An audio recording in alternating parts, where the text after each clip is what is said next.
The last day before summer vacation is waning slowly. Science is the final exam of the trimester, and then we are free.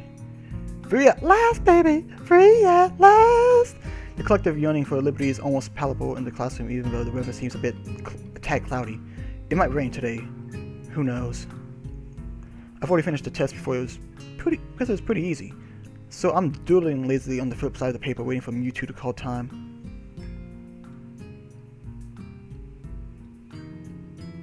It also prevents me from trying to covertly look at my answers over my shoulder, which is kind of strange because she's supposed to be so smart.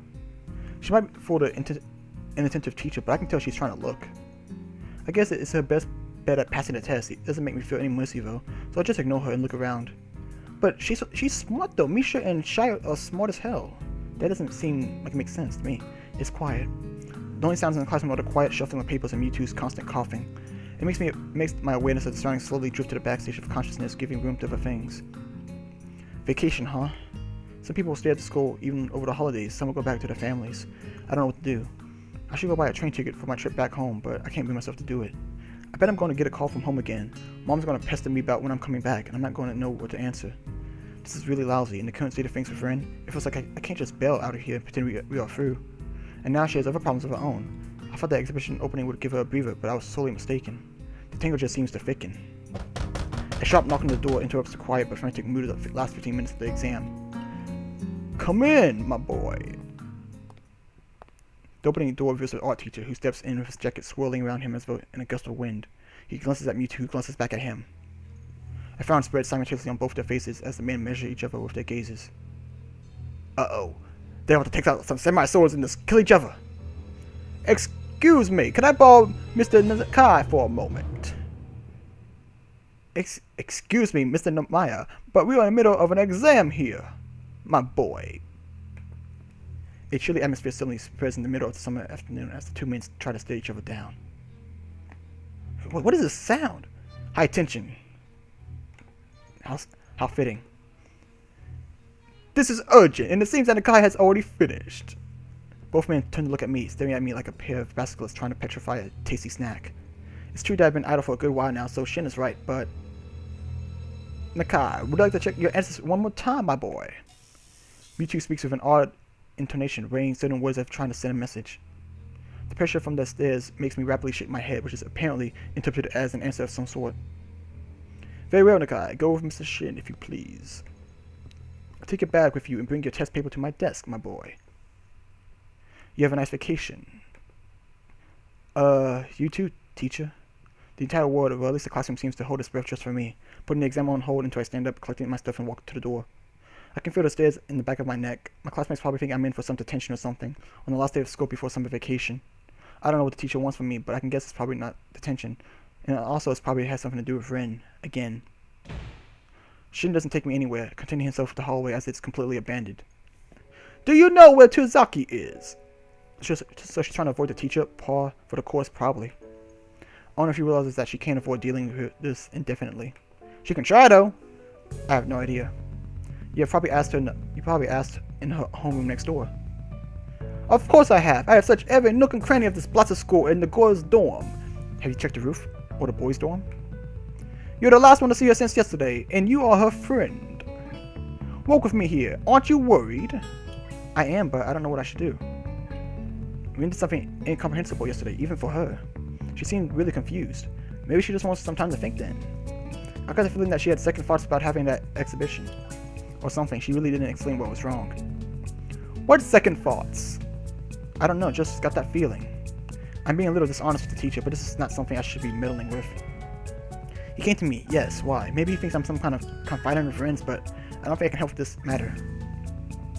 The teacher huffs and scratches his head in confusion.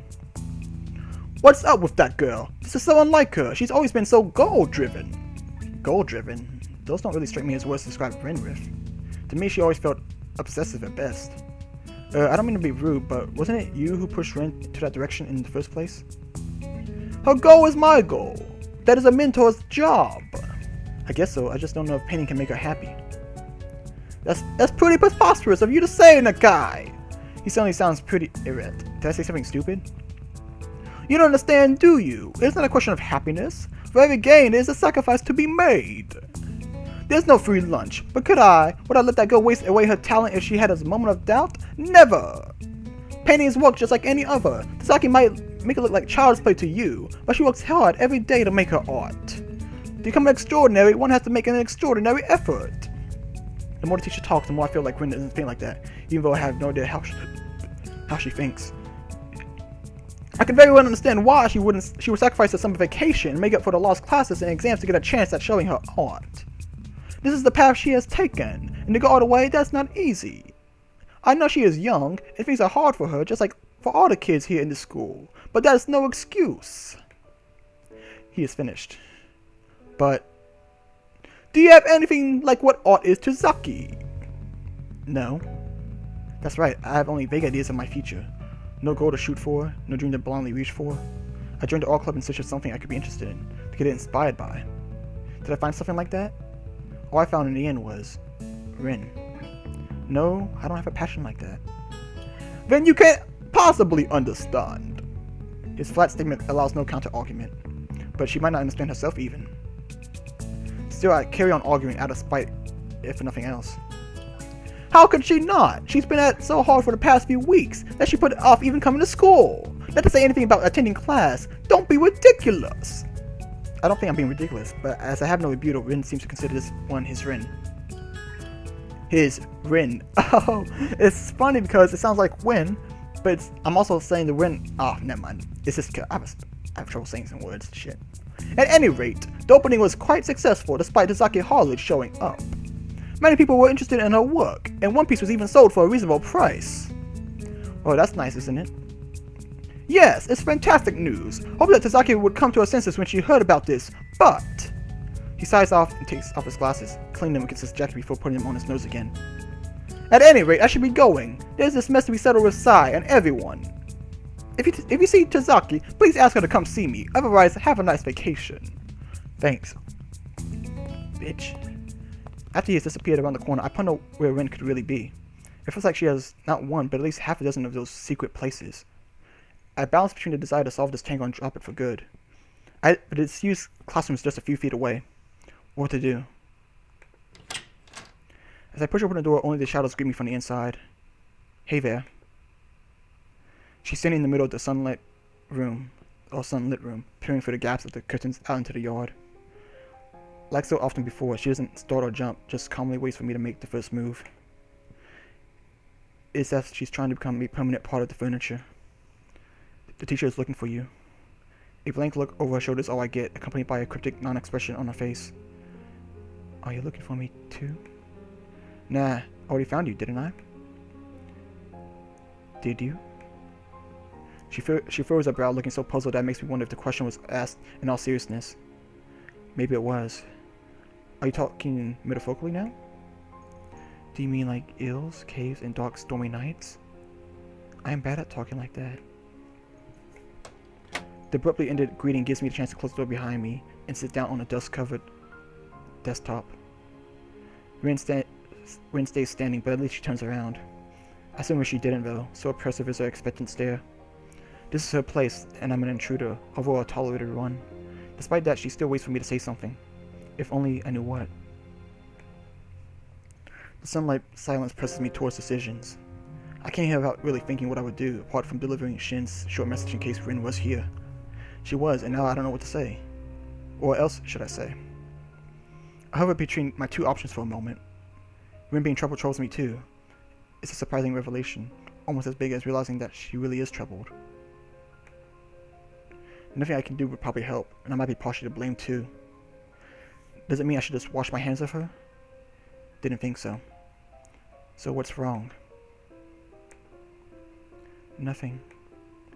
She starts to turn away again, as if trying to physically exit a conversation she doesn't want to have. Rin, stop trying to dodge me or I'll leave. Okay. Do you want me to leave? Are you still angry? It took us, or was it only me, 10 seconds to swamp the conversation into this. I wish we could erase the past, or failing that, forget all about it. I wish for that more than once in the last few months. Let's put that aside for the time being, alright? If you say so. I do, so what's wrong? Sai and Shin were not too happy that you just ran off yesterday. You left them in quite a pinch, and I suppose the teacher wants some kind of an explanation. It seemed like you just threw out everything you worked hard for, and I don't get why. Did I make a mistake? My reprimanding in a flat answer go so much against the usual expectations and presumed interactions that it might just well be something else talking, or someone else. Neither of us is like we used to be. This stiff, constricting feeling I get every time I look at Rin nowadays seems to be mirrored in her own behavior. I hate things that go irreparably wrong. Ever since February, I've hated them. What can I say? Her question is trailed by a compelling, critical stare that makes me sigh and frown. Conversations nobody wants to have are the worst. I don't know. I mean, it's not the end of the world, but it probably was pretty stupid. She responds with a sigh of her own, although hers is not nearly as heavy as mine was. I just couldn't do it. But why? What's wrong? A pause, a furrowed brow, a quiet voice. Let it be, Hasao. I don't think I can really explain it in a way that would make sense. Yeah, Rin doesn't want to have this conversation either. That may be for the better. But how rare of her to admit that even she has some kind of limits. I always thought Rin was all but ignorant of her tendency to get distracted, so much that she inadvertently obfuscates everything she says. You never explain anything in a way that would make sense. Nobody has ever asked me to. I guess that's how it is. Just ask her to explain it right now. That makes sense. Come on, just do it now. But I've always wanted to make sense of you, to find out who you are. Yes, that. Say it to her face. I still want to. Can't you see? Say it to her face. I know you can't, but I do. Is that why I keep this up? It pains you as much as it pains me, and it's likely to be of any use to either of us.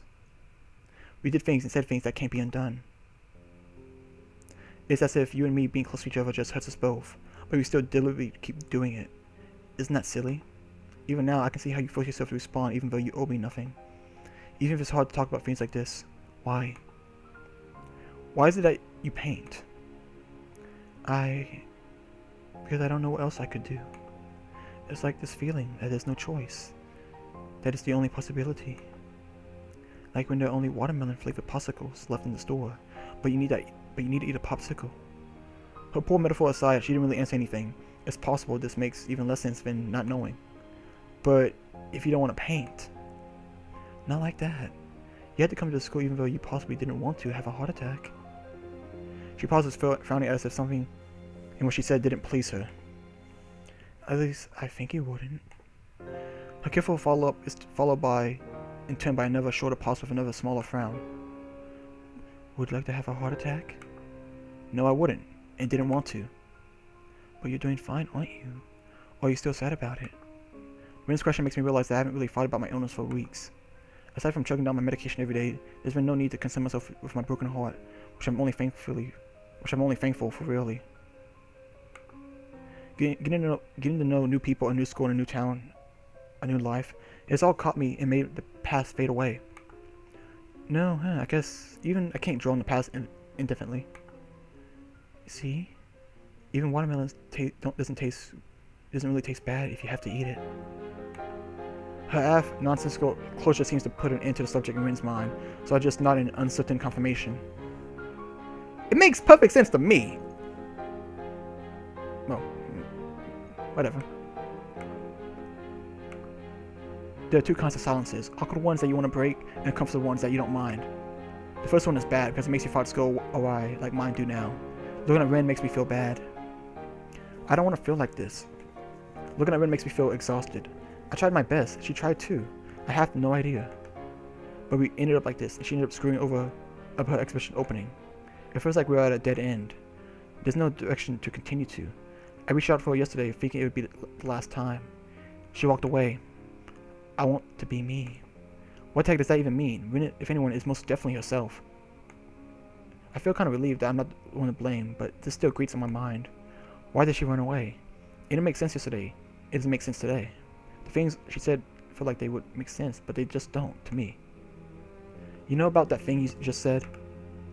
Which one of them? Painting. Sai said something like that to me before, that a true artist does not paint because she wants to, but because she must. And I've been wondering about what she said. Why do artists have to paint? My question is probably pretty stupid. At least Rin looks at me in a blank way that seems to say so. I don't know. Am I an artist? Well, you paint stuff and you have an exhibition too. I'd say you qualify. I think... I still don't know. But, okay. The thinking pause that follows seems to last for half an eternity. Unlike most people, Rin doesn't flavor her thinking pauses by body language or saying like, or or anything. I've noticed that I might prefer her way. The usual way even annoys me, as if people were so infatuated by the sound of their own voice, they just have to keep making some noise even when they're just thinking what they could say next. Rin just comes to a full stop when she's thinking. It's disconcerting, because reacting to people spacing out is always hard, but she comes off at least obnoxious. I think I want someone to see what's inside me. Not the way doctors and serial killers do. The way that doesn't make me feel lonely. This is what you call metaphorically, you see. Please don't lecture me about self-evident things. It's not self-evident that this is self-evident. So you present a painting to someone and expect them to magically see a glimpse of your soul? It's not like that. It's just a little like that, but not really. Don't you understand? I do, and I don't. You know, I feel a little bit of despair every time you ask that question. What question? About whether I understand you or not. She seems almost surprised at my clarification. Oh, it's not really a question. It's one of those kind that you don't have to answer. Rhetorical? Yeah, that's the word. A question that's not a question is a rhetorical question. How nice. That reminds me. It doesn't really make sense. What kind of question is one that isn't a question? A rhetorical one. What kind of answer is an answer that doesn't answer anything? Is that a rhetorical question? You're not funny. But if you don't like it, would you like me to say something else instead? I don't have any good ones though. How about, your pants are on fire. This can be a secret language. Rin's honest to goodness silliness made twice more ridiculous by the fact that I know she's dead serious derails me like it always does. It's like some sort of safety lock to prevent me from becoming too much of a worry wart, dragging me even my own thoughts off the ground where they should be. It makes me smile. It makes me smile confusedly, but only on the inside. Even though the corners of my mouth are not drawing into a grin, I'm still impressed by the ease of wrecking any attempt at being too serious. Could she? Should she will so, forget and ignore things that bug her, things that bother her? Should she will so, be free of whatever burden being her means? Or am I the only one who feels burdened by being myself? No thanks. But still, the times when I feel that I am on the same page as you are pretty rare. It feels like there's this huge gap, and sometimes you just go to the other side, and I don't have any way to reach you from where I am. It's like you're in some completely different place at times, even though you're right here. That's right. There's an unsurmountable